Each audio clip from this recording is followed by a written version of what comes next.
Amin.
ছিলাম, আল্লাহ আমাদেরকে জীবন দিয়েছে, আমরা ছিলাম সেই আল্লাহর জগতে, রূহের জগতে ছিলাম। আল্লাহ পাক রব্বুল আলামিন আমাদেরকে মা বাবার মাধ্যমে মায়ের পেটের ভিতরে তিল তিল করে আমাদেরকে বড় করে এই পৃথিবীতে জীবন দিয়েছেন। তখন আমরা মৃত্যু থেকে জীবন পেয়েছি।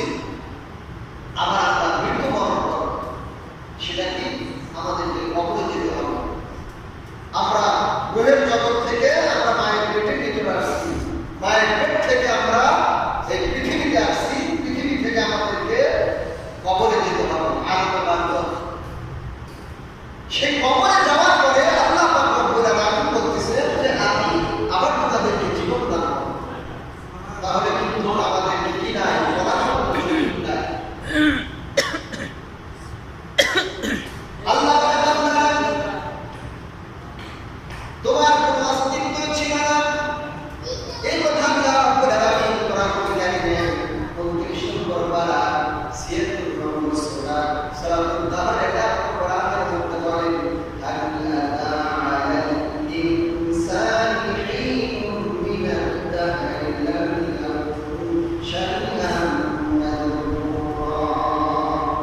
আল্লাহ রাব্বুল আলামিন বলে, বান্দারে তোমার কি এমন একটি সময় অতিবাহিত হয় নাই, তোমার এমন একটি জ্ঞানী পরিবর্তন হয় নাই, যখন তোমার নাম ছিল না, যখন তোমার বংশ মর্যাদা ছিল না, তোমার কোনো অস্তিত্বই ছিল না। বান্দারে এমন সময় কি তোমার পরিবর্তন হয় নাই, এমন জ্ঞান কি তোমার অতিবাহিত হয় নাই, এমন সময় আমাদের অতিবাহিত হয়েছে কি হয় নাই বলেন। আজ থেকে 50 বছর পূর্বে, 60 বছর পূর্বে, 100 বছর পূর্বে আমার আপনার কোনো নাম ছিল না, বংশ মর্যাদা ছিল না, কোনো অস্তিত্ব ছিল না। আল্লাহ বলেন, বান্দারে আমি তোমার নাম দিয়েছি, তোমার বংশ মর্যাদা দিয়েছি, আমি তোমাকে দুনিয়ায় প্রেরণ করেছি। বান্দা তুমি দুনিয়াতে আসার পরে তোমরা কিভাবে আমাকে ভুলে গেলে, কিভাবে আমার সঙ্গে কুফরি করলে, তোমরা কিভাবে আমাকে অস্বীকার করলে, তুমি তো ছিলে কিন্তু আমি তোমাকে জীবন দান করলাম, আবার জীবন থেকে তোমাকে মৃত্যু দান করবো, আবার সেই মৃত্যু থেকে আমি তোমাকে জীবন দান করবো।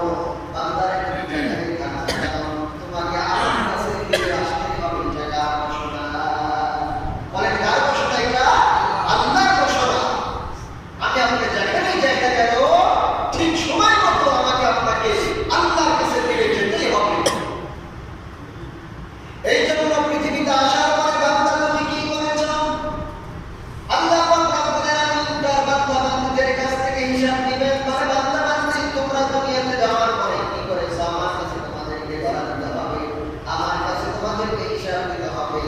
আল্লাহ পাক রব্বুল আলামিন বলে, বান্দারা তুমি যখন দুনিয়া থেকে বিদায় নিয়ে কবরের মধ্যে আসবে, আমি তোমাকে 3টা প্রশ্ন করব।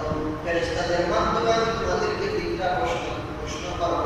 এই 3টা প্রশ্নের জবাব যদি তোমরা দিতে পারো, উত্তর যদি দিতে পারো, বান্দাদের সেই কবরটা তোমাদের জন্য জান্নাতের বাগান হয়ে যাবে। তোমাদের কোনো চিন্তা থাকবে না, তোমাদের কোনো ভয় থাকবে না, তোমাদের কোনো টেনশন থাকবে না। আল্লাহ রাব্বুল আলামিন বলেন, ওয়ালা খাউফুন আলাইহিম ওয়ালা হুম ইয়াহজানুন।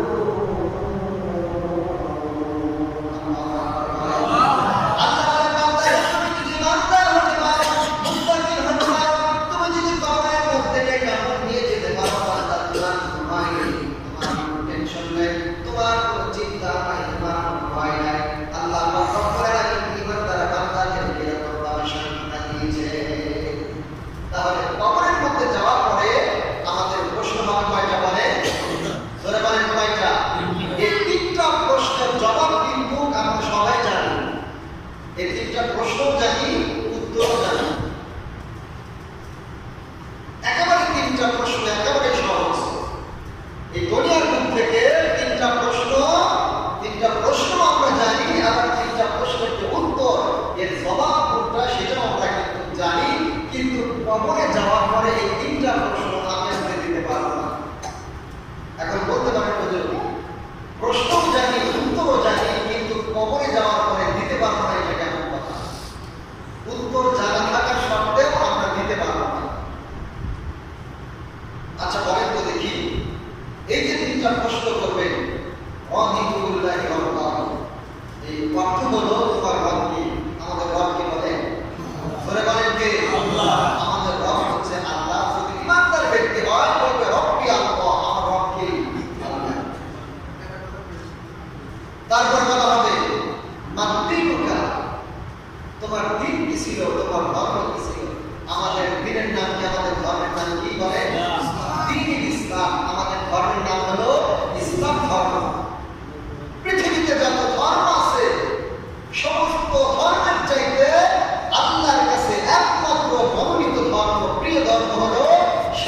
ইসলাম ধর্ম শান্তির ধর্ম। তাহলে আমাদের রবকে আমাদের দিন কি ইসলাম, আমাদের নবীর নাম কি মান নবীউল্লাহ, যখন বলা হবে মান নবীউল্লাহ তোমার নবী কি, অথবা আমার নবীকে নিয়ে আসা হবে, বলবে হাজার হুজুর এই ব্যক্তিকে যদি নবীর সাথে সম্পর্ক থাকে, নবীর সাথে যদি মহব্বত থাকে, তাহলে বলবে মুহাম্মদ সাল্লাল্লাহু আলাইহি ওয়াসাল্লাম তিনি আমাদের নবী। তাহলে তিনটা প্রশ্নের উত্তর আমরা জানি, আবার কি প্রশ্ন আমরা জানি। আমাদের রব হলো আল্লাহ, আমাদের দ্বীন হলো ইসলাম, আমাদের নবী হলো হযরত মুহাম্মদ সাল্লাল্লাহু আলাইহি ওয়াসাল্লাম। কিন্তু এই তিনটা প্রশ্নের জবাব জানা সত্ত্বেও আমরা সেটির উত্তর আমরা দিতে পারব না। যদি বলেন কেন, একটা মিসাল দিয়ে আপনারা বুঝতে পারবেন। একজন ব্যক্তির নাম হলো জসীমউদ্দিন। নাম কি বলেন? আবার এখানে যদি কেউ জসীমউদ্দিন থাকেন মন খারাপ করেন না, একটা উদাহরণ দেওয়ার জন্য একটা কাজ করতেছি। এক ব্যক্তির নাম হলো জসীমউদ্দিন। ওই ব্যক্তিকে তার মা বলতেছে, বাবা আমি তোমাকে 100 টাকা দিলাম, এই 100 টাকা দিয়ে তাড়াতাড়ি করে লবণ নিয়ে আসবেন। লবণ নিয়ে আসার জন্য বলতেছে, বলেন লবণ। তার মা চোরার মধ্যে তরকারি উঠাই নিয়েছে, বলতেছেন বাবা আমি তোমাকে 100 টাকা দিলাম, সেই টাকাটা নিয়ে তুমি তাড়াতাড়ি নিয়ে আসবে, লবণ নিয়ে আসবে, আর বাকি টাকা আমাকে এসে ফেরত দিবে। তো মা যখন সন্তানকে ওই লবণ আনার জন্য পাঠাইছেন, কিন্তু সন্তান লবণ না নিয়ে এসে সেই 100 টাকা নিয়ে গিয়ে সিনেমা হলে গিয়ে সিনেমা দেখছে। তো 1 ঘন্টা 2 ঘন্টা 3 ঘন্টা পার হয়ে যায়, কিন্তু ছেলের কোনো খবর নাই। পরে তো দেখি তার মা কোনো টেনশন আসবে কি আসবে না। মা তো সন্তানের জন্য অপেক্ষায় আছে, আমার সন্তান কখন আসবে। 1 ঘন্টা 2 ঘন্টা 3 ঘন্টা অতিবাহিত হওয়ার পরে যখন সন্তান যখন বাড়িতে আসছে, বলে তো দেখি সন্তান কোথায় গেছে টাকা নিয়ে, ধরে বলেন কোথায় গেছে, সিনেমা দেখতে গেছে টাকা নিয়ে। এখন মা সন্তানকে প্রশ্ন করতেছেন, বাবা আমি যে তোমাকে লবণ কেনার জন্য 100 টাকা দিলাম, সে লবণ কোন আর বাদ বাকি টাকা কই, আর এত সময় কোথায় ছিলে? প্রশ্ন কয়টা? জোরে বলেন কয়টা? প্রশ্ন কয়টা? 3টে। বলেন তো দেখি এই 3টা প্রশ্নের জবাব ওই সন্তানের জানা আছে না নাই? কথা বলেন না, আছে না নাই? মা বলতেছে যে বাবা আমি যে তোমাকে 100 টাকা দিলাম লবণ কেনার জন্য, তুমি লবণ না নিয়ে এত সময় কোথায় ছিলে, সে টাকাটা কই আর লবণ কই, আর এত সময় তুমি কোথায় ছিলে? এই 3টা প্রশ্নের জবাব কিন্তু ওই সন্তানের জানা আছে, কিন্তু মা এত বারবার তাকে জিজ্ঞাসা করতেছে, সন্তান কিন্তু প্রশ্নের জবাব দিচ্ছে না। কেন দিচ্ছে না বলেন তো দেখি? কথা বলেন না কেন, কেন দিচ্ছে না? সন্তান যদি তার মার কাছে বলে, মা তুমি আমাকে 100 টাকা দিয়েছো লবণ কেনার জন্য, সেই টাকা আমি লবণ না নিয়ে এসে আমি সিনেমা দেখছি, মা তোমার খাবে না আদর করবে, বলে কথা বলেন না কেন? আপনারা কি করবেন? পেটন দিবেন। কি দিবেন? পেটন দিবেন।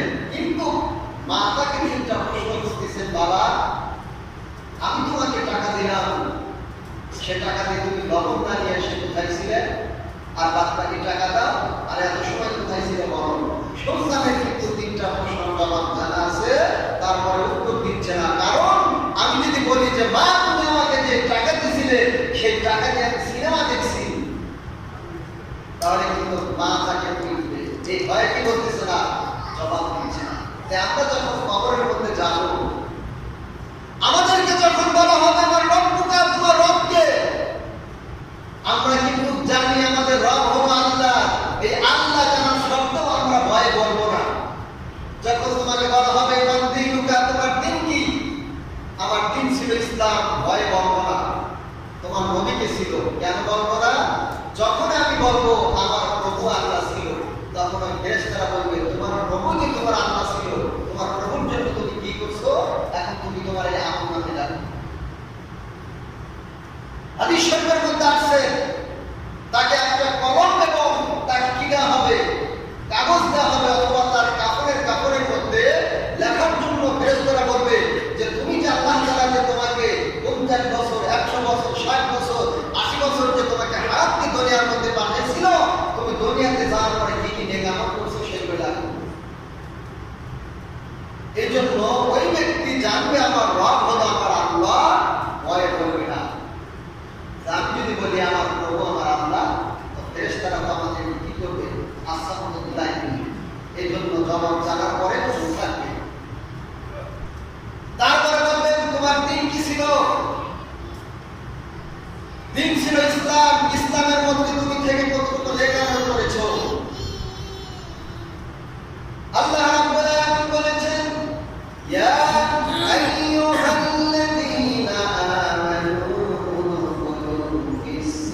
শয়তান হলো তোমাদের প্রকাশ্য দুশমন।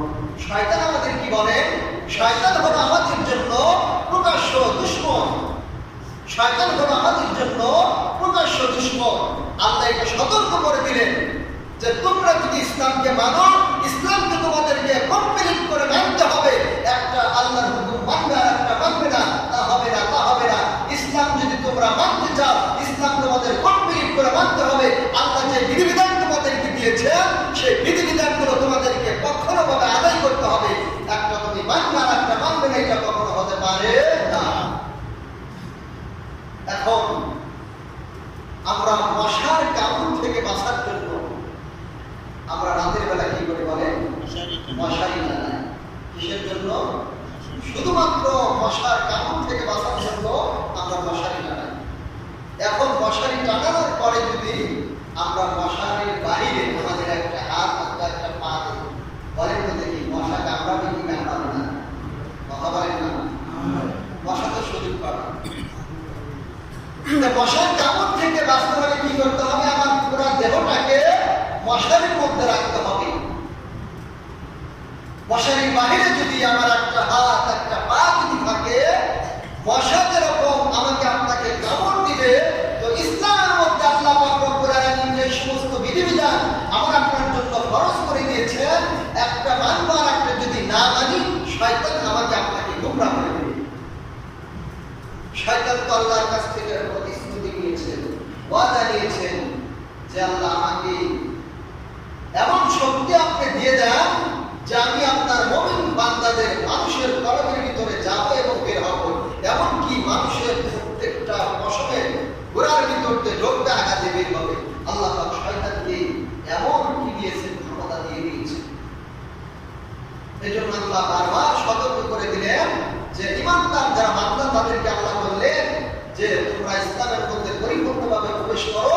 তোমরা যদি ইসলামকে কমপ্লিটভাবে যদি মানতে পারো, তাহলে শয়তান কখনোই তোমাদেরকে পথভ্রষ্ট করতে পারবে না।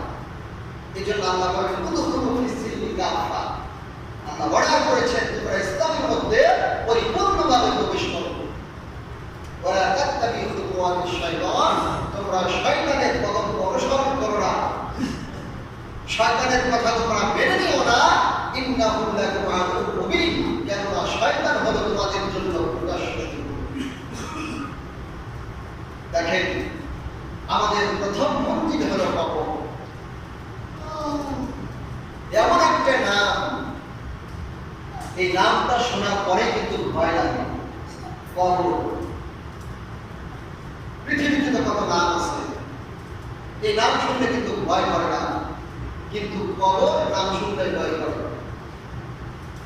চিন্তা করে দেখেন সেই পৃথিবীর শুরু থেকে নিয়ে আজ পর্যন্ত কত মানুষ মাটির সাথে একাকে মিশে গেল, তাদের নাম নাই, তাদের বংশ নাই, তাদের কোনো অস্তিত্বই নাই।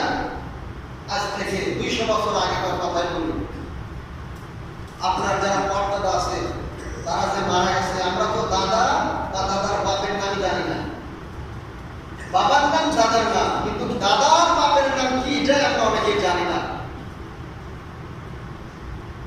এরকম 14, 15, 16 পর্যন্ত যারা ছিলেন তাদের অস্তিত্ব আজ কোথায়? আজ তারা কিন্তু মাটির সাথে মিশে আছে। যত আদরের সন্তান হোক না কেন, পৃথিবীতে যত ভালোবাসার পাত্র হোক না কেন, আমাকে আপনাকে কয়দিন করে রাখবে বলেন?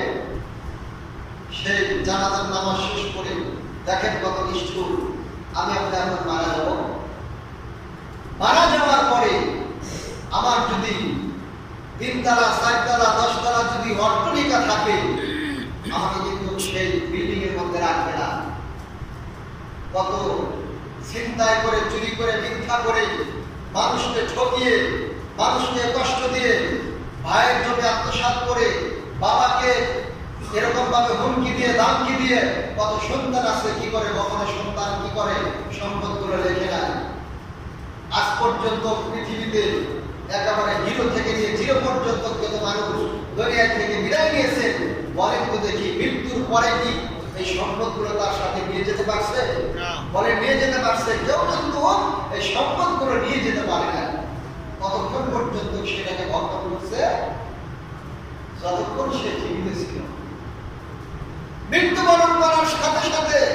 তাকে বাড়ি থেকে বের করে দেয়। রাতের বেলায় যদি গভীর রজনী যদি মারা যায়, সারা রাত বারান্দার মধ্যে রাখে, উঠানের মধ্যে রাখে, মসজিদে থেকে পাখিখানা নিয়ে আসে, মসজিদের পুরাতন সে মশারি নিয়ে এসে টানা দিয়ে দিবে। পৃথিবীতে কত নামি দামি সাবান আছে, সে সাবান কিন্তু আমার আপনার গাছ করতে দেয় না। কত সংগ্রাম ব্যবহার করেছি, 100 টাকার দামের একটা আতর নিয়ে আসে। আমি যখন জীবিত ছিলাম কত দামি পোশাক আমি আপনি পরেছি। এত পোশাক থাকতে সাধারণ 100 টাকা গজ বা 150 টাকা গজ সাধারণ সাদা কাপড় আমার আপনার জন্য নিয়ে আসে। তারপরে বাঁশের তালায় কত দামি দামি খাট আমি আপনি ব্যবহার করেছি, কত দামি দামি খাট আমি আপনি ব্যবহার করেছি। সেই খাট থেকে আমাকে আপনাকে নামিয়ে মসজিদের একটা পুরাতন বালতি আমার আপনার জন্য নিয়ে আসবে। নিয়ে আসার পরে মানুষ কত নিষ্ঠুর, বড়ের পাতা নিয়ে আসবে, নিমের পাতা নিয়ে আসে, গরম পানির জল করে বাজার থেকে একটা 30 টাকার একটা সাবান নিয়ে আসবে। মানুষ কত নিষ্ঠুর দেখেন। মাহুদেরকে বলি আপনার গায়ে কত গহনা থাকবে, সমস্ত গহনাগুলোকে আপনার শরীর থেকে কেড়ে নেওয়া হবে। আপনাকে একেবারে বস্ত্রহীন করে মাত্র কয়েক টাকা গজ সাদা কাপড় আমার আপনার জন্য বানানো হবে। পুরুষদের জন্য 3 খানা কাপড় আর নারীদের জন্য 5 খানা কাপড় আমার আপনার জন্য নির্ধারণ করে যাবে। আমাদেরকে সকলে কাঁধে করে নিয়ে সেই কবরস্থানের সামনে নিয়ে যাবে। নিয়ে যাওয়ার পরে মানুষ কত নিষ্ঠুর, মাটি চাপা দিয়ে, পা দিয়ে পাড়া পাড়া, কোদাল দিয়ে মাটি চাপা দিয়ে আমাকে আপনাকে সেখানে সারা জিন্দেগির জন্য রেখে চলে আসবে। 1 দিন 2 দিন 1 মাস 2 মাস 1 বছর 2 বছর আমাকে আপনাকে মনে রাখার পরে মানুষ সবাই ভুলে যাবে। মানুষ সবাই ভুলে যাবে। আমার আপনার কোনো অস্তিত্ব থাকবে না, মুখ সম্পর্কিত থাকবে না, কোনো নাম থাকবে না। আমরা মনে করি একজন ব্যক্তি যদি দুনিয়া থেকে বিদায় নেয়, তার যদি 2-3টা সন্তান থাকে, সেই সন্তানকে আমরা এতিম বলি। দেখেন, আপনি মারা যাবেন, আপনার সন্তানকে সান্ত্বনা দেওয়ার জন্য আপনার ভাই আছে, আপনার চাচারা আছে, আপনার বাবা আছে, তাকে সান্ত্বনা দেবেন। কিন্তু আপনি যে কবরের ভিতরে একা চলে গেলেন, আপনাকে কি সান্ত্বনা দেবেন? আর এতিম তো ওই ব্যক্তি, যে ব্যক্তি একা কবরের মধ্যে চলে যায়, যেখানে সাথী নাই, বাতি নাই, যেখানে চিরকাল আমাকে আপনাকে অনন্তকাল থাকতে হবে। চিন্তা করে দেখেন, বাংলাদেশ থেকে আমেরিকা কত দূর, কানাডা কত দূর, জাপান কত দূর। মানুষ মুহূর্তের ভিতরে ভিডিও ফোনে কথা বলতেছে, তাদের খোঁজখবর নিচ্ছে। আর মাত্র 3.5 হাত মাটির ঘর, জমিন থেকে মাত্র 3.5 হাত দূরত্ব। এই 3.5 হাত মাটির নিচে কবরবাসীদের যে কি অবস্থা, পৃথিবীর কোনো মানুষই সেটা বলতে পারে না। আল্লাহর একজন ওলি ছিলেন, তিনি বললেন যে পৃথিবী থেকে এত মানুষ বিদায় হয়ে গেল, কিন্তু কবরের যে কি খবর এ কথা তো কেউ জানালো না। আমি যখন দুনিয়া থেকে বিদায় নেই, তোমরা আমাকে একটা কলম আর একটা সাদা কাগজ দিবে, কবরের কি খবর সেটা আমি তোমাদেরকে জানাবো। তো কিছুদিন পর যখন ওই ব্যক্তি মৃত্যুবরণ করেছেন, ওসিয়ত অনুযায়ী ওই ব্যক্তির কাপড়ের মধ্যে একটা কলম, একটা সাদা কাগজ তাকে দেওয়া হয়েছে। তো পরের দিন যখন মানুষ যখন কবর জিয়ারত করার জন্য গেছে, যা দেখেন কবরের উপরে সেই সাদা একটা কাগজ পড়ে আছে, সেখানে লেখা আছে যে কবর এমন একটা জায়গা যেখানে না আসলে এর খবর জানা যায় না। কবরের খবর এখানে না আসলে কি করা যায় না, জানা যায় না। সম্মানিত হাজির, এই জন্য আমার আপনার প্রথম মঞ্জিল হলো কবর। এই কবরে যদি আমরা পাস করতে পারি, তাহলে আমার আপনার জন্য কোনো ভয় নেই, কোনো টেনশন নেই, কোনো চিন্তা থাকবে না। আল্লাহ রাব্বুল আলামিন তার যে হাবিবে কিবরিয়া বিশ্বনবী, তার কলিজার টুকরা মা ফাতেমাকে বলতেছেন, মা তুমি কিন্তু ওই হাসরের ময়দানে এবং কবরের মধ্যে আমি মুহাম্মাদের পরিচয় দিয়ে তুমি বাঁচতে পারবে না। আমি মুহাম্মাদের পরিচয় দিয়ে তুমি বাঁচতে পারবে না। তোমার আমল তোমাকে করতে হবে। যিনি হলেন জান্নাতের মধ্যে সমস্ত নারীদের তিনি সর্দারিনী থাকবেন, তার ক্ষেত্রে এটা বলা হয়েছে। আল্লাহ পাক রব্বুল আলামিন এই পৃথিবীর জমিনে 10 জন সাহাবীকে জান্নাতের সার্টিফিকেট দিয়েছেন, তাদেরকে দুনিয়া থেকে জান্নাতের সুসংবাদ শোনাইছেন। তার ভিতরে ছিলেন হযরত ওসমান গনি রাদিয়াল্লাহু তাআলা। তিনি যখন কবরের পাশ দিয়ে যেতেন, হাওয়ার করে তিনি কান্না করতেন, এত কান্না করতেন, তিনি এত হাওয়া করে কান্না করতেন। অন্য সাহাবী বলতেন যে ভাই ওসমান, আপনি যখন আল্লাহ রাসূলের কাছে বসেন, জান্নাতের কথা শুনে তো আপনি এরকম করেন না, জাহান্নামের কথা এবং কবরের কথা শুনে আপনি কান্না করেন না। হযরত ওসমান গনি বলেন যে কবর হলো প্রথম মঞ্জিল, আমি যদি এখানে আটকে যাই তাহলে আমার কি অবস্থা হবে। চিন্তা করে দেখেন, তারা দুনিয়া থেকে জান্নাতের সার্টিফিকেট পেয়েছেন, জান্নাতের সুসংবাদ পেয়েছেন, তারা যদি কবরকে দেখে এই পরিমাণ ভয় করতে পারে, আমার আপনার কি অবস্থা। আমি আপনার কতটুকু নেক আমল করেছি, আমার বাবাকে বলতে হবে না, আমার ভাইকে বলতে হবে না, আপনার নিজের নফসকে, নিজের মনকে আপনি প্রশ্ন করুন, আমি প্রশ্ন করি, আমি আপনার কতটুকু নেক আমল করেছি, আমার আপনার কি অবস্থা হবে। এই জন্য কিয়ামতের ময়দানে আল্লাহ রাব্বুল আলামিন যার যার আমলনামা তার তার গলার মধ্যে লটকিয়ে দিবেন। ওই ব্যক্তি বড় আশ্চর্য হয়ে যাবে যে এটা এমন একটি কিতাব যার মধ্যে ছোট বড় সব কিছুকে উল্লেখ করা হয়েছে। তো হযরত ফাতিমাতুজ জোহরা রাদিয়াল্লাহু তাআলা আনহা তিনি তো চিন্তায় মগ্ন হয়ে আছেন।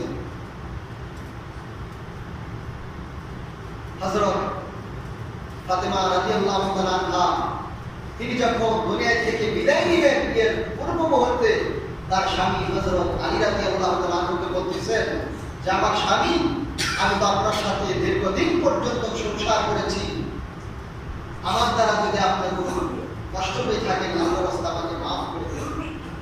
আর তিনি ওসিয়াত করলেন, আমি যখন দুনিয়া থেকে বিদায় নেই, দুনিয়া থেকে বিদায় নেওয়ার পরে আমি যে দুনিয়া থেকে বিদায় নিয়েছি, মৃত্যুবরণ করেছি, আপনি এটা বেশি মানুষকে আরাম দিবেন না।